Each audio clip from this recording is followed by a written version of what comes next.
evening.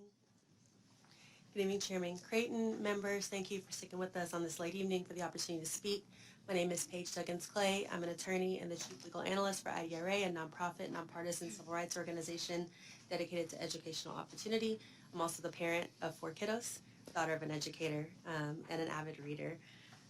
IDRA opposes respectfully Senate Bill 13. I would like to just note for the record, I have not had an opportunity to review the committee substitute, so my comments are focused on the bill as filed.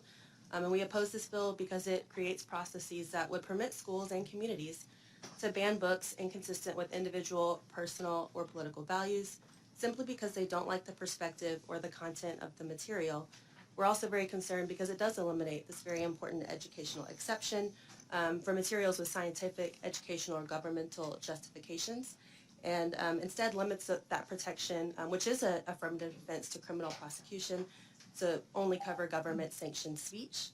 We've heard some discussion of Supreme Court precedent tonight. I'd like to remind, even before the Supreme Court's decision in PICO, the Supreme Court said in a case called Barnett, if there's any fixed star in our constitutional constellation, it's that no official, high or petty, can prescribe what shall be orthodox in politics, nationalism, religion, or other matters of opinion. The court has gone on to say in Tinker that students cannot be closed-circuit recipients of what the state believes that they should receive. And so there are limits to the state's ability to restrict the content within constitutional protections, and certainly within the mindset of what is appropriate and age appropriate for a child's education. And these constitutional guardrails are designed to protect all viewpoints, but especially minority viewpoints and those who've been systemically marginalized and discriminated against. And this is a fundamental democratic principle for which we all should stand for here in Texas. There was discussion earlier of the impact of book bans and how they have disproportionately impacted Black students, Black authors, and LGBTQ plus groups. Happy to expound more on that, but very concerned about that aspect of implementation. And for the benefit of the committee, could you remind us again what IDRA stands for? My pleasure, sir. IDRA is the Intercultural Development Research Association. Good. And just a quick question, is there any inappropriate sexual content that you feel like you would object to that would be placed in a K through 12 setting in a library? Thank you for the question, Senator. So for us, we have been really focused on what books have been removed, and those books the vast majority of them are not sexually explicit or focused on sexually inappropriate material, and happy to provide sort of those lists.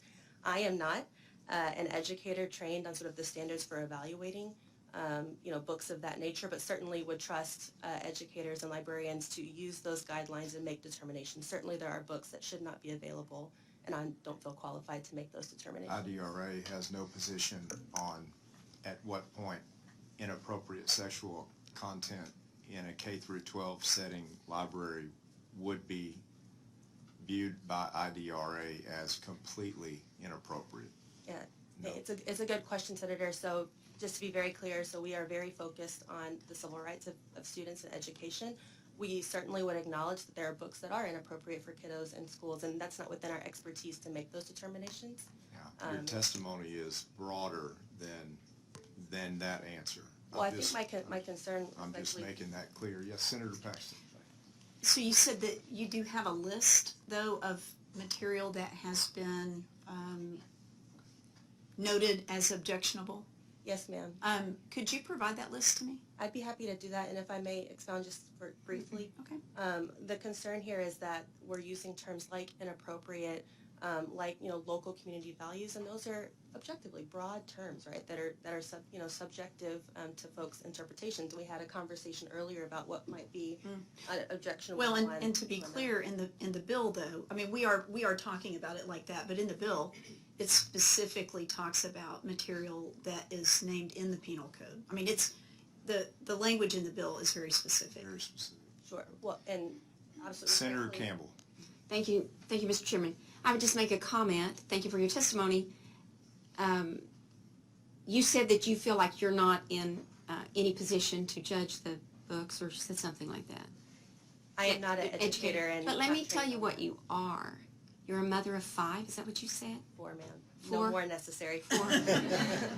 I hear that. Same. But if anybody is qualified to look at the books in the library, it is you as a parent.